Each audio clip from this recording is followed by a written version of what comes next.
take a quick look now at the story leading this bulletin at 3.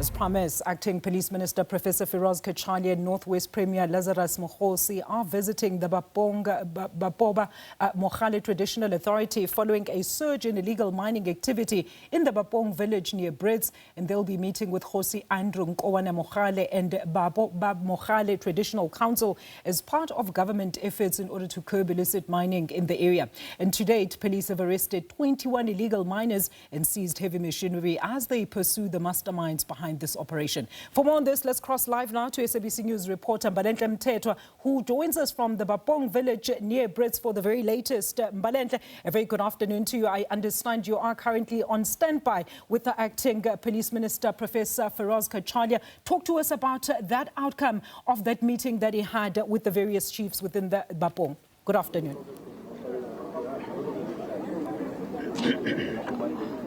Well, good afternoon. And the acting minister has declared that during that briefing that we had a short while ago that he believes that illegal mining should be declared a crime in South Africa. He joins me now. We are on site and we've seen the devastation of the illegal mining activity that has been taking place here. Minister, why should this illegal mining be considered a crime? Well, you can see the consequences of this activity. It's destroying livelihoods. Those involved in legal mining are also part of cartels. They take over residential areas. They shoot people. They kill people. As I explained in the earlier on, a police officer reported that her husband had been shot. Another lady reported that her 8-year-old son had been shot. This is not economic development. They're destroying the potential for wealth creation and development in the country. So the message from the police, from a law enforcement point of view, is very clear. This is illegal activity. That's how we understand what's going on. The police are here to investigate, arrest, and put an end to this activity. I'm here with the Premier, so maybe you want to put some questions to him, because he really was the one who invited me to the... No, certainly. But let's also talk about the fact that, you know, this has no contribution whatsoever to the economy, save for the crime, and yet there are still those who are calling this artisanal, this crime, this brazen crime, artisanal mining. What do you say to those who say regulate it? Do you believe that that would mean that you are giving into the criminals? Well, as you pointed out, they're not creating employment, not generating revenue for the society. So this is criminality. There is a question, a larger question about how the country's wealth, the country's resources are used to for the purposes of development, but this is not that. This is crime. Premier, you're the one who is responsible for the visit here. We are seeing one of the smaller scale mining activities that has been taking place here, but the devastation is really out of this world for a small scale mine that we're looking at here. Are you pleased with the outcome of the meeting that has happened between yourselves and all the stakeholders that were present in that meeting? No, good afternoon. I think we are very happy and very much excited with the coming of the National Minister and the National Commissioner. That what we see here is called criminality at its best. We support artisanal mining, where it will be formally and regulated, and it's well accepted and it's within the law. Because we support the small, medium, and enterprise development. But of our view is that what you see here is what is called land degradation. It has serious environmental impact, and therefore we believe that it also poses a serious threat to the safety of our people in this area.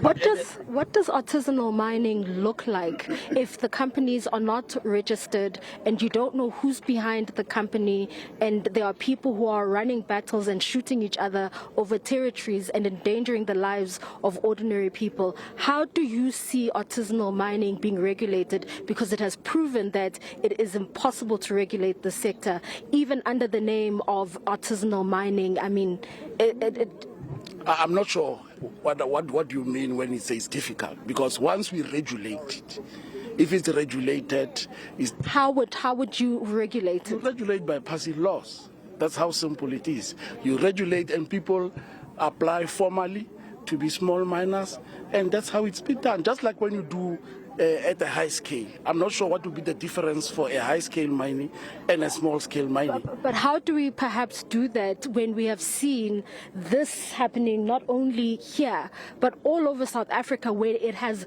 gotten out of control to the point that it endangers the residents and the lives of the very people who vote in South Africa? It is precisely because it's not regulated. Now, for it not to be regulated, it allows criminality to creep in, because people then decide to do it their own way. And that's why we are saying, if it's formalized, you follow a particular process, you register like any other person, it will be people will be given an opportunity to mine. But I'm not convinced when you say, even if it is regulated, people will still behave in the manner that they are doing. What is artisanal mining? If I find that there's chrome in my backyard, does that mean I have every right to dig it up and take it and go and sell it in the black market? I mean, it's logical conclusion. It can't be called artisanal mining. Okay, then what is artisanal mining, and how would it be regulated? Artisanal mining, in its essence, is small-scale mining. What it means literally is that it's not mining at a higher scale where people are well-established companies, people who have the skill and the papers that are necessary and required. And the law and the legislation will outline what is that is needed. And once you have that, you formally put an application in a manner that is outlined in the law. And you are granted opportunity to go and mine. And you are within the law. The challenge that we have right now is that this illegal mining devastates the land. Not only does it do that, it's an economic crime. It steals from the country, where corporate income taxes are not paid. Those who are employed, or some of them are actually trafficked and forced into work, and they work outside of the labor laws. Labor laws are infringed upon. The human rights of the individuals are also infringed upon. This is why I'm saying that it has proven itself in that there is no way of actually ensuring that this thing happens without criminal elements creeping in and invading, or rather infringing on the rights of ordinary South Africans who have had to run away every time people start shooting each other. How do we then ensure that it doesn't steal from the government of the day and from the people of the day who could be in gainful employment? We don't differ. We agree with you. We believe that this is what is called an economic sabotage. That's what is happening here. It undermines the authority of the state. Now, what we are saying is, that's why we are here today. We are putting an end. We want to stop this.